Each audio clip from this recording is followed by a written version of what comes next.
Ça vous intéresse qu'on enchaîne Barcarolle, La Nuit, l'amour, Les larmes? Et vous aussi, ça vous intéresse, les filles? Ouais. Au centre Grand Mounlélé de Saint-Benoît, c'est la dernière ligne droite pour la préparation du spectacle Scriabine Rachmaninov. Sur scène, 2 grands pianos imbriqués. Ils forment le socle, le pivot de cette création où se mêlent musique, théâtre et vidéo.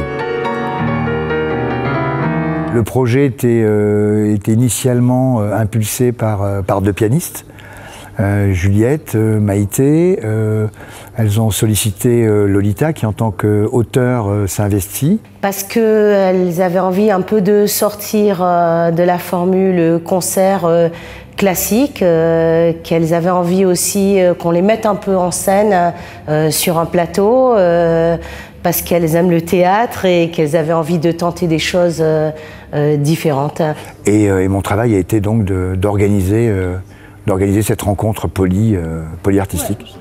D'accord, donc ça veut dire qu'on peut même enchaîner encore plus vite la chorégraphie là. Ok, attention, c'est parti.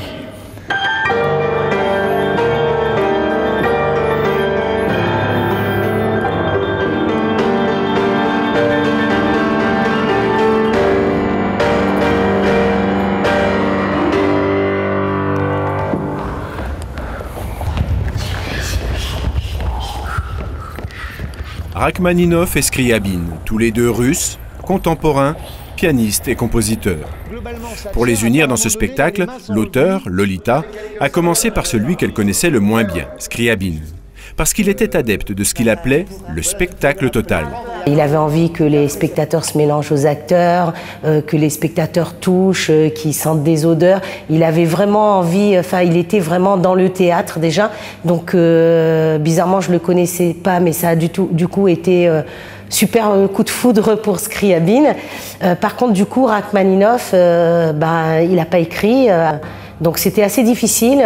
Je savais pas trop quoi écrire et puis en fait je me suis rappelé de Marilyn Monroe dans le film de Billy Wilder. Je voulais jouer Rachmaninov. Et rien que lui, parce que Marilyn Monroe, dans ses temps de réflexion de Billy Wilder, évoque l'effet que produit sur elle le 2e concerto. Un effet renversant.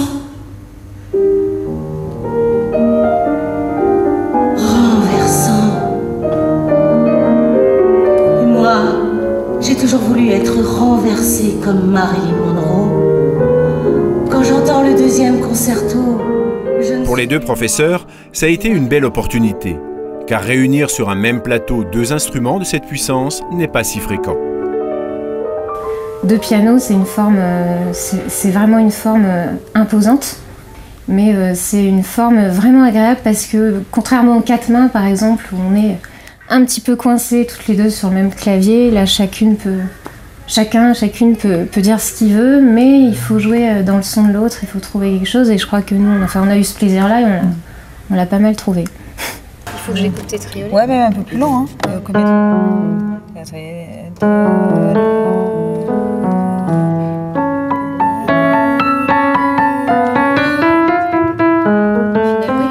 Et après... Pour les 2 pianistes enseignantes, c'est aussi un excellent moyen de nourrir leur démarche pédagogique. Qu'elles portent un projet, qu'elles s'y investissent et qu'elles ressentent comme nécessaire et vital pour elles-mêmes, dans leur pratique pédagogique, de vivre aussi des expériences artistiques et de plateau, je trouve ça réellement formidable. Comment aborder la scène avec les élèves, comment aussi leur faire prendre conscience de ce qu'ils jouent. Derrière ce qu'ils jouent, il y a un compositeur, il y a quelque chose à transmettre d'autre, et puis une présence sur la scène. En fait, on l'a fait avec eux avant nous de le faire. On a eu envie de le faire à force de... On l'a fait 2-3 fois avec eux sur des spectacles qui mêlaient aussi la comédie. Et on les a vus tellement heureux. On distribue les bonbons, les sachets et les masques. En montant ce spectacle, le conservatoire et ses partenaires poursuivent une démarche qui vise à croiser les disciplines au bénéfice des élèves, des équipes pédagogiques et pour le plus grand plaisir du public réunionnais. 3, ok, et là hop on rentre. Allez on y va.